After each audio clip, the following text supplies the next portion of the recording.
Monsieur Poyard, bonjour. Bonjour. On va découvrir une petite partie intime de votre vie avec votre collection de chats. Vous en avez combien? 300. Alors, des chats qui viennent d'un peu partout? Ah oui, ils viennent d'un peu partout. Ils viennent de France, d'Europe et du monde. Alors, quand a commencé votre collection et comment?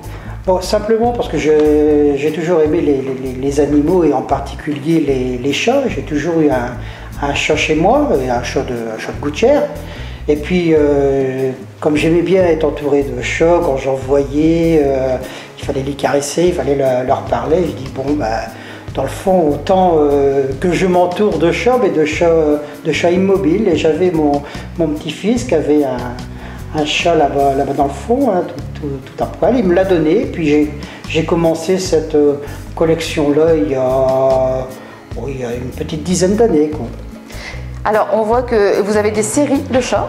Oui, il y a des séries de chats. Alors, là, ils sont étalés, c'est vrai, par série, mais ça ne dépend pas de moi. Hein. Étalés par série, ça ne dépend pas de moi. C'est la femme de service de la mairie qui aime bien les bêtes et les chats également. Alors, tous les 2 mois, tous les 3 mois, quand elle les met tous par terre, elle les nettoie, puis elle les change d'endroit. C'est-à-dire les chats voyagent dans mon bureau et elle arrive à les mettre par catégorie, je dirais.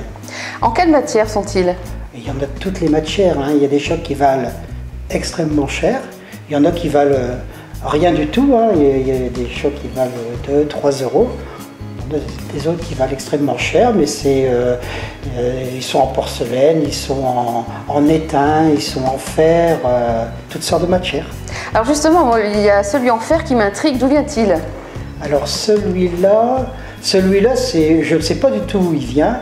C'est un cadeau que j'ai eu, je ne sais pas si par une femme de service de la mairie, un jour mon anniversaire. Alors justement, le fait que tout le monde soit au courant que vous collectionnez les chats, est-ce que vous en avez en cadeau régulièrement? Ah oui, régulièrement, quand j'arrive le matin dans mon bureau, c'est le cas de le dire, et sur mon bureau, il y a un chat, 2 chats qui sont installés sur mon bureau, qui n'attendent que moi pour que je les mette sur leurs étagères respectives. Il ne me reste plus beaucoup de place, mais pour le moment, j'en trouve encore, quoi. Alors, est-ce qu'il y a un chat qui a une histoire particulière? Un chat qui a une histoire particulière? Non, pas du tout. Moi, je voyage, j'en ramène, mais une histoire particulière, non, sauf celui de mon petit-fils. Alors moi j'aimerais bien qu'on parle de celui où il y a le petit qui est avec un chat, je ne sais pas quelle matière d'ailleurs celui-ci. C'est un genre de bronze.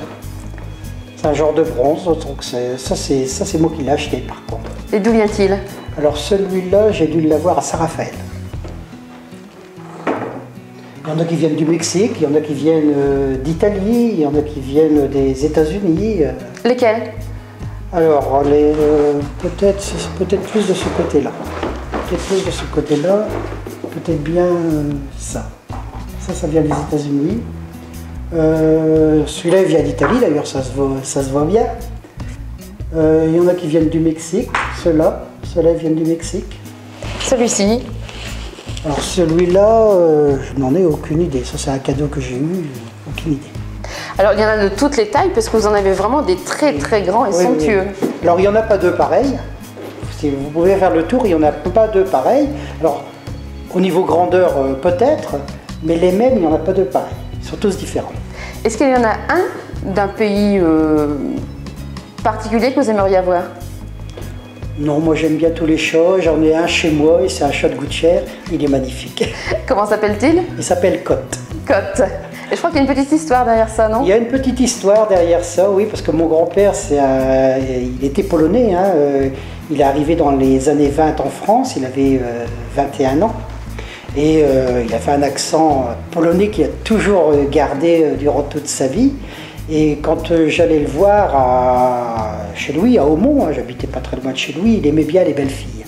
Et quand il voyait passer une fille, il disait toujours « quelle belle cotte ». Pour moi, cotte, c'était un patois, si vous voulez, c'était patois pour désigner une belle fille. J'ai jamais trop relevé. Et il y a une dizaine d'années, quand je suis parti en Pologne, parce que j'ai voulu découvrir le pays de mes ancêtres. Quand je suis parti en Pologne avec des amis polonais, on était assis à une terrasse de café et il y avait des magnifiques polonaises qui passaient.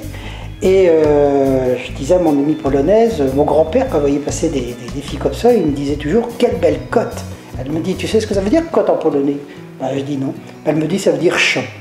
Et c'est pour ça que je l'ai appelée cote, tout simplement. La boucle est bouclée alors. La boucle est bouclée, oui. Mais Paul, les chats ne sont pas tous bouclés. Hein. Merci Monsieur Poyart. C'est moi qui vous remercie.